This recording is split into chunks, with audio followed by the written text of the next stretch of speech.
जी students, तो last method जो है that is kinetic isotopic effect.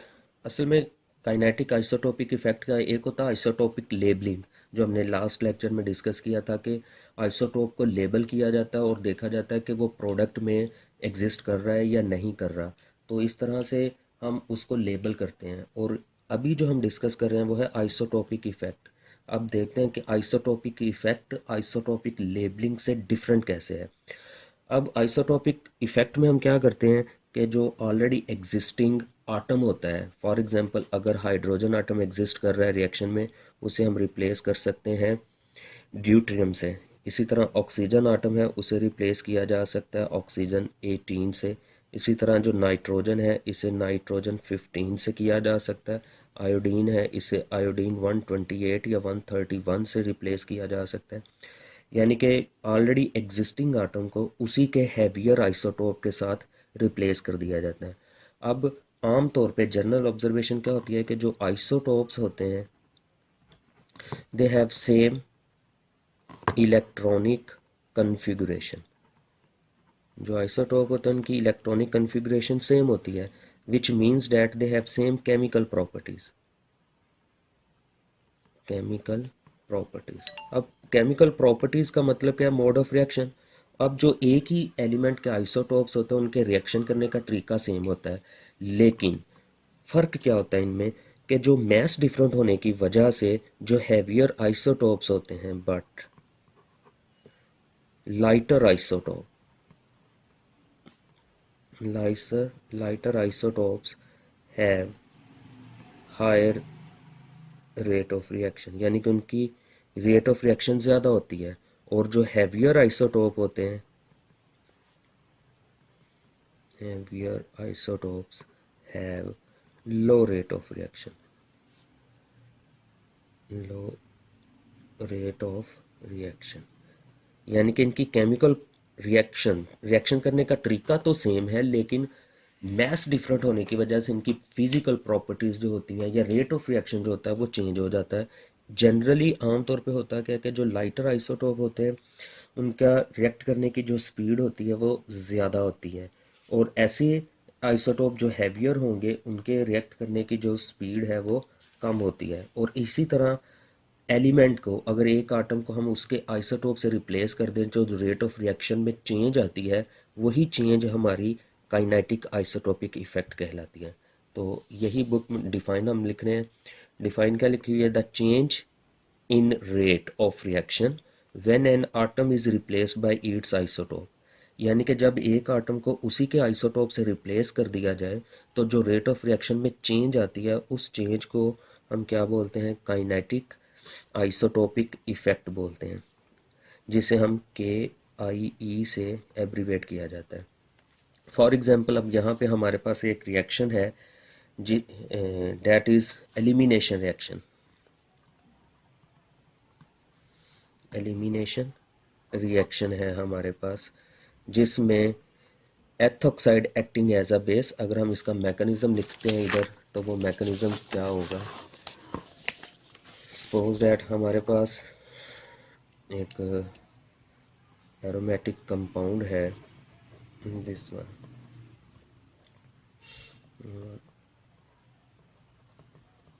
this one. First step is the attack of base. Ethoxide is a base that attack on alpha and beta hydrogen, जो कि beta hydrogen पे attack करेगी। Beta hydrogen पे attack से हमारे पास intermediate जो बनेगा डेट इज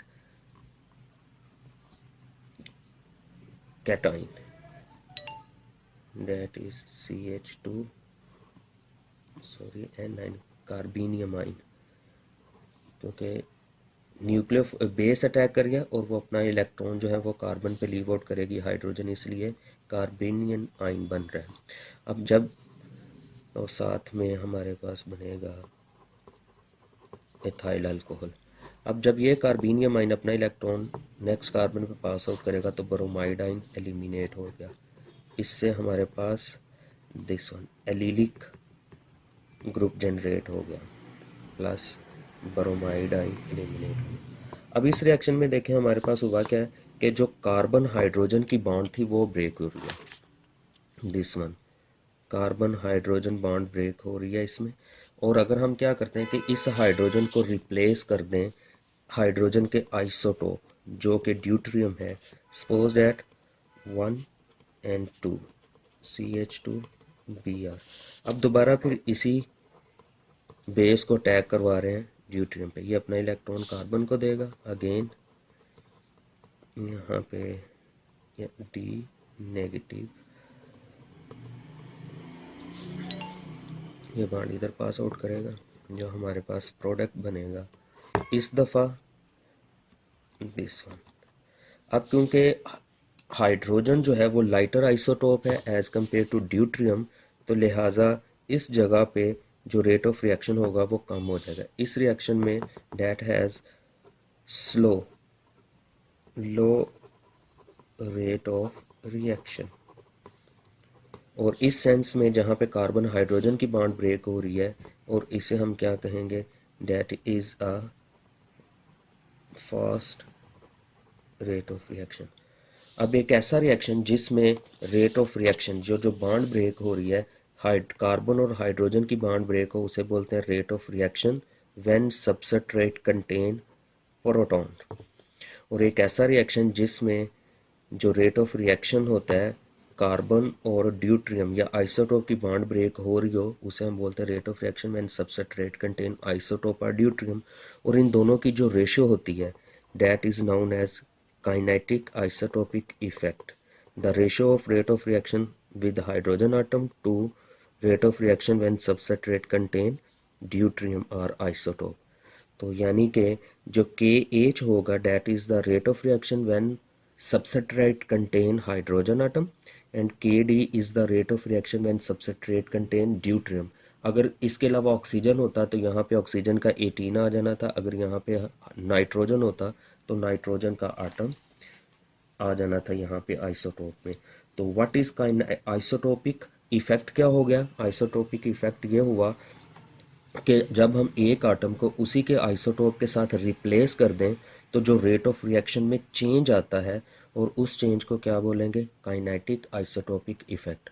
अब काइनेटिक आइसोटोपिक इफेक्ट ऑब्जर्व कब होगा और उसकी कंडीशन क्या है, काइनेटिक आइसोटोपिक इफेक्ट सिर्फ उसी वक्त ऑब्जर्व होगा जब रेट डिटर्मिंग स्टेप में कार्बन हाइड्रोजन या कार्बन आइसोटोप की बॉन्ड ब्रेक हो। The replacement of hydrogen atom to deuterium atom, deuterium atom can affect only when hydrogen atom and deuterium atom involve in rate determining step। यानी कि अगर rate डिटर्मिंग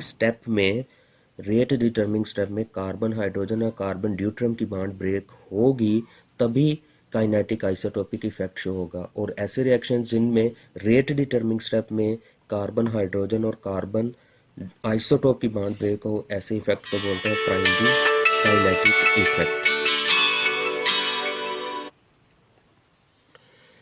तो when बाज़ दफ़ा क्या होता है कि जो कार्बन हाइड्रोजन की बॉन्ड ब्रेक हो रही है वो रेट डिटर्मिंग स्टेप में नहीं होती बल्कि किसी और स्टेप में हो रही होती है, तो ऐसे केस में प्राइमरी काइनेटिक इफेक्ट जो होगा, प्राइमरी काइनेटिक आइसोटोपिक इफेक्ट होगा, वो ऑब्जर्व नहीं होगा, बल्कि इसके अलावा एक और तरह का इफेक्ट जिसे हम सेकेंडरी काइनेटिक आइसोटोपिक इफेक्ट बोलते हैं वो शो होगा। कह रहा है कि व्हेन हाइड्रोजन फॉर डी, यानी कि जब हाइड्रोजन को ड्यूट्रियम आटम से रिप्लेस किया जाए, not involve in the rate determining step, a little effect, बहुत कम इफेक्ट होता है on rate of reaction, this effect is known as secondary kinetic isotopic effect. इस इफेक्ट में, इस अमल में होता है क्या कि जो बॉन्ड टाइटनिंग और बॉन्ड लूजनिंग होगी in transition state. For example इसकी अब हम देखते हैं कि सेकेंडरी जो है आइसोटोपिक इफेक्ट वो कब ऑब्जर्व होता है, electrophilic substitution on aromatic ring. For example हम नाइट्रेशन ऑफ बेंजीन कर रहे हैं जिसमें फर्स्ट स्टेप में क्या होता है, नाइट्रोनियम आयन प्रोड्यूस होता है जो कि स्ट्रॉन्ग इलेक्ट्रोफाइल है, और जो स्ट्रॉन्ग इलेक्ट्रोफाइल है वो पहले बेंजीन की पाई बॉन्ड के ऊपर अटैक करेगा, जिसके बाद बेंजोनियम या फिर सिग्मा कम्प्लेक्स जनरेट होता है। सिग्मा कम्प्लेक्स जनरेट हुआ, बाद में जो बेस होती है वो हाइड्रोजन पे अटैक करती है और हाइड्रोजन वाली बॉन्ड बेंजीन रिंग में एरोमेटाइजेशन काज करती है दोबारा बेंजीन की 3 रिंग पूरे हो गए। अब इसमें जो स्लो स्टेप है that is the attack of nitronium आइन। अब इस रेट डिटर्मिंग स्टेप में ये वाला जो हमारा स्लो स्टेप है that is rate determining step. अब इसमें कार्बन हाइड्रोजन की बॉन्ड ब्रेक नहीं हुई। अब मतलब ये हुआ कि अगर रेट डिटर्मिंग स्टेप में कार्बन हाइड्रोजन की बॉन्ड ब्रेक नहीं हो रही, इसका मतलब इसमें primary kinetic isotopic effect show नहीं हुआ, या सिंपली हम कहते हैं कि प्राइमरी आइसोटोपिक इफेक्ट शो नहीं हुआ। अब जो दूसरा स्टेप है date is a fast step, उसमें कार्बन हाइड्रोजन की बॉन्ड ब्रेक हो रही है। तो कार्बन हाइड्रोजन की बॉन्ड ब्रेक हो रही है जिस वजह से हम इस रिएक्शन में प्राइमरी काइनेटिक इफेक्ट शो नहीं हुआ। नंबर 2, अब क्या करते हैं, अगर हम इन तमाम हाइड्रोजन को बेंजीन के जहाँ पे हाइड्रोजन है इन सब को रिप्लेस कर दें ड्यूट्रियम के साथ, ड्यूट्रियम के साथ रिप्लेस करके दोबारा फिर नाइट्रेशन करवाते हैं, तो अगेन सिग्मा कम्प्लेक्स जनरेट हुआ, बेस ने अटैक किया, ड्यूट्रियम आइन इसमें से डिटैच हुआ। तो लिहाजा इस स्टेप में भी ये हमारा रेट डिटर्मिंग स्टेप है, और इस रेट डिटर्मिंग स्टेप में अगेन कार्बन हाइड्रो ड्यूट्रियम की बॉन्ड ब्रेक नहीं हुई, इसमें भी प्राइमरी काइनेटिक इफेक्ट शो नहीं हुआ। लिहाजा हमने आइसोटोप को रिप्लेस तो किया लेकिन रेट ऑफ रिएक्शन पर कोई इफेक्ट नहीं हुआ। इन दोनों रिएक्शन का सेम रेट होगा, सेम रेट ऑफ रिएक्शन। क्यों सेम होगा? क्योंकि इसमें जो बॉन्ड ब्रेकेज थी कार्बन और हाइड्रोजन और कार्बन और आइसोटोप की, वो रेट डिटर्मिंग स्टेप में नहीं हुई, लिहाजा इस रिएक्शन में आइसोटोप का इफेक्ट नहीं होगा। नो काइनेटिक आइसोटोपिक इफेक्ट, इसमें काइनेटिक आइसोटोपिक इफेक्ट शो नहीं हुआ। लेकिन क्यों नहीं हुआ, नीचे हमने अभी लिखा है क्यों नहीं हुआ इसका। No breaking of carbon hydrogen और carbon deuterium bond takes place in rate determining step in nitration. Thus nitration takes place in slow step and the carbon hydrogen bond breaks in the fast step. लिहाजा इस वजह से दोनों condition में rate of reaction same होगा और इस reaction में काइनेटिक आइसोटोपिक इफेक्ट शो नहीं होगा। लेकिन अगर हम बेंजीन की सल्फोनेशन करवाते हैं, अगर हम बेंजीन रिंग की सल्फोनेशन करवाते हैं, सेम कंडीशन कि अब हमने बेंजीन के साथ हाइड्रोजन अटैच किए और सल्फोनेटिंग ग्रुप जो कि सल्फर ट्राईऑक्साइड है उसके ऊपर अटैक किया, तो अब इसमें फर्स्ट स्टेप जो है that is a fast step, और सेकंड स्टेप जो कि स्लो स्टेप है जिसमें बेस अटैक करी हाइड्रोजन पे, अब कार्बन हाइड्रोजन की बॉन्ड इसमें ब्रेक हो रही है, और जो कि स्लो स्टेप है that is rate determining step. लिहाजा ये वाला जो स्टेप होगा इस रिएक्शन में कार्बन हाइड्रोजन की बॉन्ड ब्रेक हो रही है, लिहाजा इसमें प्राइमरी आइसोटोपिक इफेक्ट जो है वो शो होगा। इसी तरह अगर हम तमाम हाइड्रोजन को ड्यूट्रियम से रिप्लेस कर देते हैं, ड्यूट्रियम से रिप्लेस करने के बाद हमारे पास अगेन जो सिग्मा कम्प्लेक्स या बेंजोनियम आइन बन रहा है बेस, उसके ऊपर ड्यूट्रियम पे अटैक करेगी, बॉन्ड दोबारा बेंजीन रिंग में शिफ्ट होगी और ये हमारा सल्फोनेटिंग एजेंट होगा जिसकी बाद में हाइड्रोलिसिस से बेंजीन सल्फोनिक एसिड हो गया।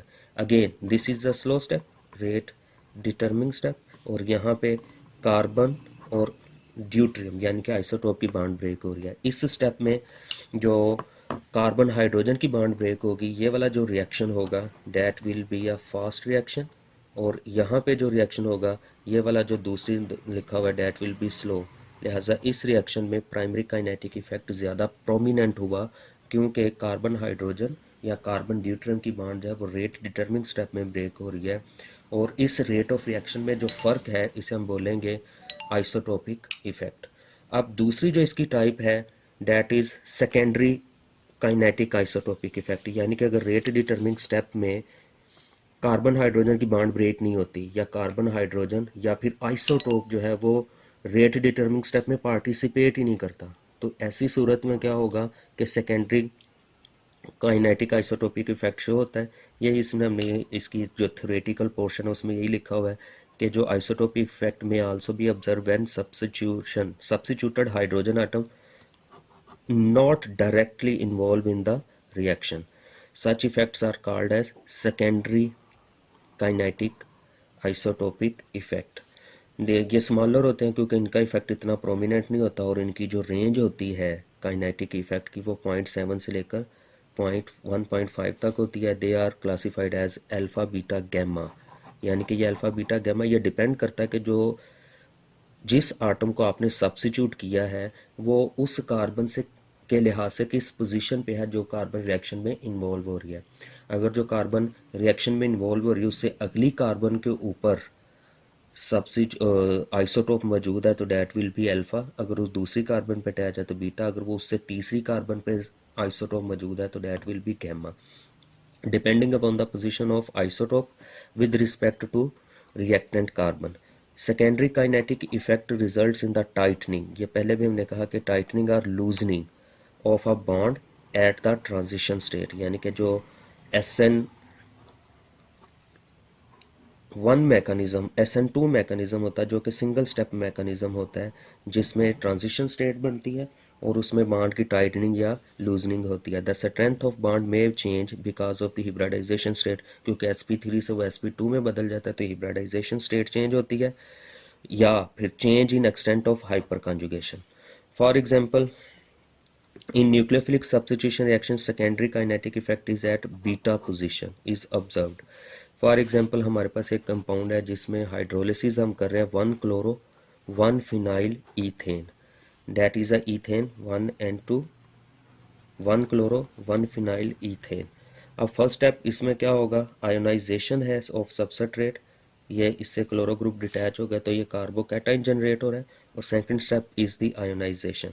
अब यहाँ पे ये वाले जो हाइड्रोजन है हमारे, इसमें rate determining step first step में भी और सेकंड स्टेप में जहाँ पे न्यूक्लियोफाइल अटैक कर रहा है इसके ऊपर, फॉर एग्जांपल हम यहाँ पे वो लिख देते हैं, दूसरे स्टेप में भी और फर्स्ट स्टेप में भी कार्बन हाइड्रोजन की कोई बॉन्ड ब्रेक नहीं हो रही, लिहाजा इसमें प्राइमरी या फिर कार्बोकैटाइन जो बन रहा है उसमें प्राइमरी आइसोटोपिक इफेक्ट शो नहीं हो रहा।